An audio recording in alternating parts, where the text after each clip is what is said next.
Bonjour à tous. En ce 28 février, le vol de l'oiseau Sankofa atterrit au pays des pharaons, à la date du 28 février 1922, qui a vu l'Égypte accéder à l'indépendance. D'abord province de l'Empire ottoman depuis 1805, puis sous domination britannique pendant près de 40 ans, dont 8 sous protectorat, l'Égypte devient en ce jour une monarchie, avec à sa tête le roi Fouad Ier et comme Premier ministre le leader du mouvement nationaliste égyptien, chef du parti du Wafed, Zaghloul Saad. Éphéméride africaine, pas mon papa.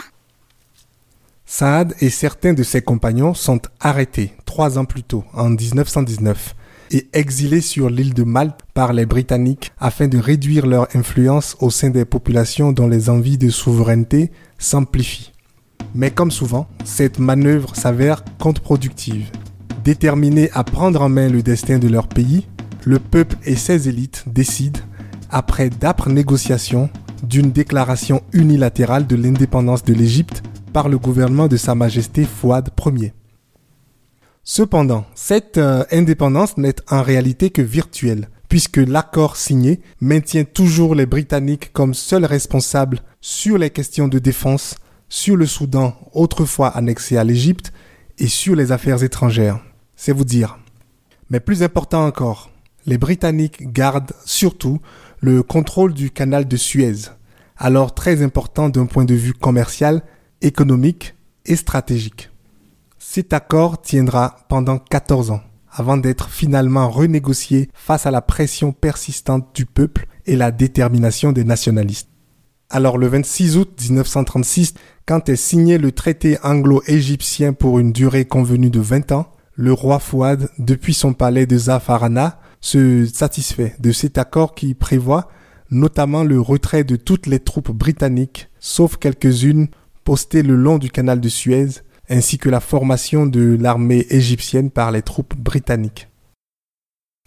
Cependant, avant d'avoir pu voir la fin de cette période de 20 ans, le roi Fouad et son régime sont renversés en 1953 par le mouvement des officiers libres de Gamal Abdel Nasser et de Mohammad Naguib. Ces derniers, insatisfaits de la gestion par le roi, initient donc la révolution égyptienne avec le fort soutien du peuple et proclament alors la République d'Égypte.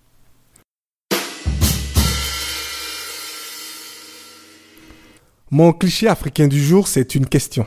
Que penseraient les combattants des indépendances du fait que nombre de pays africains aujourd'hui cèdent des pans entiers de leur pays, de leurs terres si chèrement défendues, à des pays étrangers, à des entreprises étrangères, pour des raisons bassement financières? Que feraient-ils ces braves combattants d'alors, aujourd'hui disparus? S'ils pouvaient parler, je crois qu'ils diraient qu'on est devenu fou.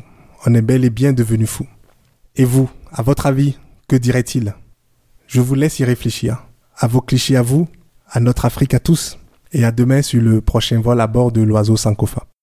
Si vous aimez ce podcast, n'oubliez pas de vous abonner et de mettre un commentaire sur Apple Store ou vos plateformes habituelles d'écoute. Ce podcast est également disponible sur notre page Facebook et sur le site www.myafricancliché.com.